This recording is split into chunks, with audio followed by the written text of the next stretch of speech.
The clink of wine glasses halted mid-toast, and my heart lurched as if someone had yanked the ground from under me. Across the candlelit table, my wife Clara laughed too brightly, her eyes darting to her phone for the third time in 10 minutes. Her family, oblivious, raised their glasses, their voices a warm hum of celebration for our 5th anniversary. But I couldn't shake the chill creeping up my spine. Her smile felt like a mask, and the air in the restaurant carried a weight I couldn't name. The dining room glowed with soft amber light, chandeliers casting delicate shadows on the cream-colored walls. The scent of roasted lamb and rosemary swirled around us, mingling with the faint tang of red wine. Clara's mother, Ellen, was mid-story about our wedding day, her hands animated, her laughter filling the space.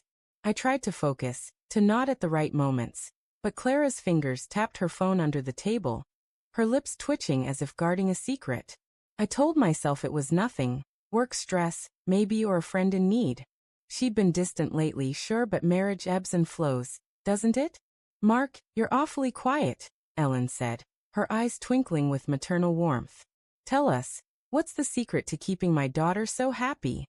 Clara's gaze flicked to me, sharp and fleeting, before softening into a practiced smile. Yeah, Mark, she said, her voice teasing but edged with something brittle. What's your secret? I forced a chuckle, my throat tight. Just trying to keep up with her, I said, reaching for her hand. Her fingers were cold, slipping away too quickly to adjust her napkin. The table laughed, but the sound felt hollow, like an echo in an empty room. My phone buzzed in my pocket. A work call I couldn't ignore. Excuse me, I murmured, pushing back my chair. Clara didn't look up, her thumb scrolling her screen. I stepped outside, the cool night air biting my skin as I answered. The call was quick, a client's panic over a deadline.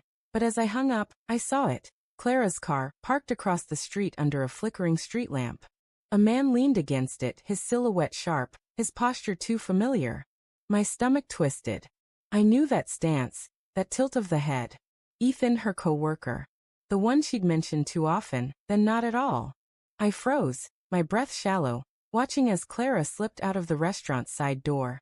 She moved with purpose, her heels clicking on the pavement, her coat pulled tight against the autumn chill. She didn't see me standing in the shadows. My heart pounded, a drumbeat of dread, as she approached him. They didn't touch, but their voices carried, low, urgent, intimate. You can't keep texting me like this, Clara whispered, her tone sharp but trembling. Not tonight. Then when?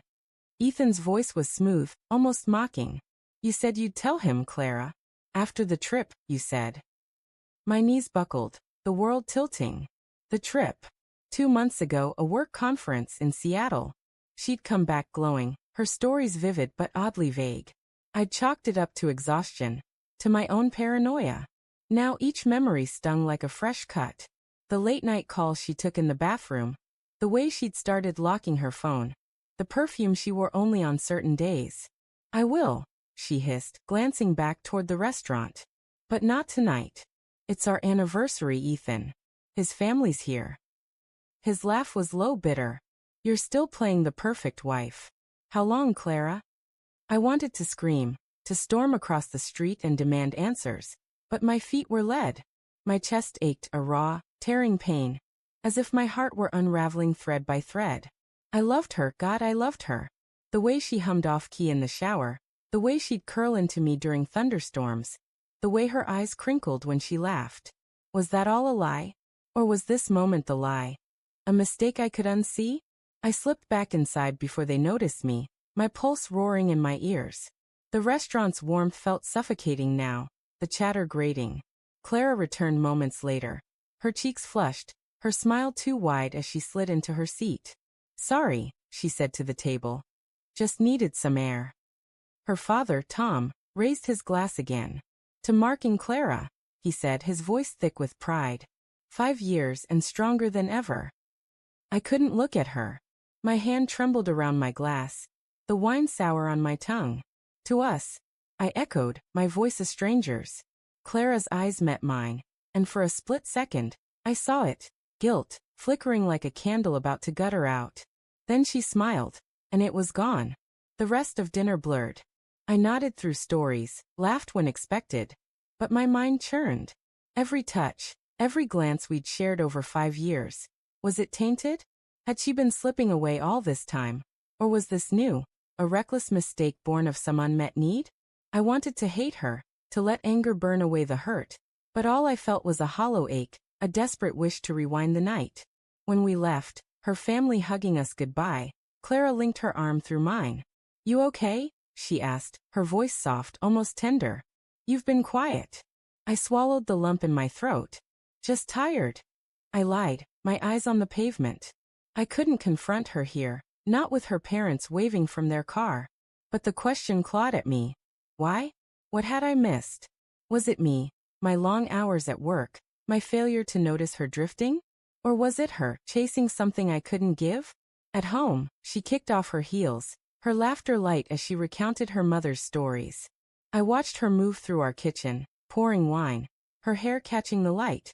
She was still beautiful, still the woman I'd vowed to love forever. But now every gesture felt like a performance. I wanted to grab her, to shake her, to beg her to explain. Instead I said, "I saw you. Outside. With Ethan." Her glass froze halfway to her lips. The silence was deafening, heavier than the restaurant's chatter, thicker than the night air. Her eyes widened, then narrowed, searching mine. "Mark, it's not." "Don't." I cut her off, my voice low, shaking. "Don't lie to me. Not now." She set the glass down, her hands trembling. "It's not what you think," she said, but her voice cracked, betraying her. "Ethan, he's just a friend. We were talking about work." "Work?" I repeated, the word bitter. "At 10 p.m. On our anniversary. Against your car." Her face crumpled, and for a moment, I saw the Clara I knew, vulnerable, human, caught. "I didn't mean for this to happen," she whispered, tears welling. "It was a mistake, Mark. A stupid, reckless mistake. I love you. I've always loved you." "Then why?" My voice broke, the question a wound laid bare. "What did I do wrong?" "You didn't," she said, stepping closer, her hands reaching for me. I flinched, and she stopped, her arms falling. "It wasn't about you. It was..." I felt trapped.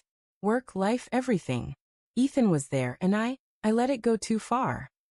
Her words were a knife, twisting deeper. "Not about me." Then why did it feel like my world was collapsing? I wanted to believe her, to cling to the love we'd built, but the image of her with him burned behind my eyes. "How long?" I asked, dreading the answer. "A month," she said, her voice barely audible. "It ended tonight." I told him it was over. I laughed, a harsh, broken sound. "On our anniversary. How poetic." "Mark, please," she begged, tears streaming now. "I'm sorry.